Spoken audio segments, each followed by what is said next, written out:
জরুরি অবস্থা ঘোষণায় আগে যে প্রভিশনটা ছিল যে প্রেসিডেন্ট প্রধানমন্ত্রীর সাথে আলোচনা করে কনসেন্ট নিয়ে সেটা করবেন, আমরা এটাকে একটু এক্সটেন্ডেড করি।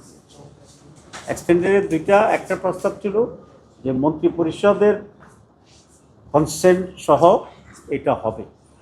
এটা প্রধানমন্ত্রীর চেয়ারটা এক্সটেন্ডেড হয়েছে, কিন্তু স্পিরিটের দিক থেকে এটা অলমোস্ট সেম, কারণ যিনি প্রধানমন্ত্রী ক্যাবিনেট তো সে একই দলের।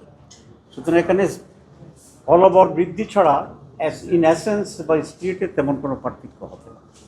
সে কারণেই আমরা প্রস্তাব করেছিলাম জামাতের পক্ষ থেকে যে সেখানে বিরোধী দল যে পার্লামেন্টে থাকবে বিরোধী দলের একটা প্রতিনিধিত্ব থাকতে হবে, তাহলে এটা মোটামুটিভাবে একটা কমন চেহারা বা কমন পরিস্থিতি আসবে।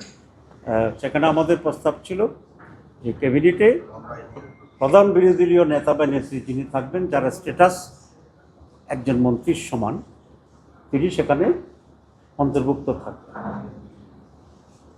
এখন প্রশ্ন আসছে যদি উনি না থাকতে পারেন, তখন আমরা অল্টারনেটিভ বলেছি যে উনি যদি না থাকতে পারেন কোনো কারণে, তাহলে deputy leader of the opposition যিনি আছেন, যার স্ট্যাটাস প্রতিমন্ত্রী, তাহলে উনি সেখানে থাকবেন।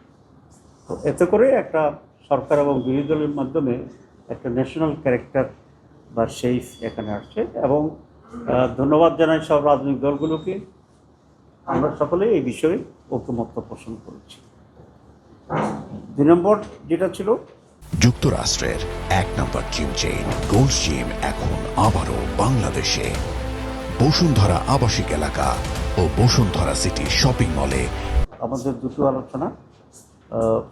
একটা হচ্ছে কেয়ারটেকার সরকার। নীতিগতভাবে কেয়ারটেকার সরকারের ব্যাপারে সব দল আগেই একমত হয়েছে এবং সেটাতে আমরা আছি। একটা ফরমেশন নিয়ে নানা ধরনের অল্টারনেটিভ আছে।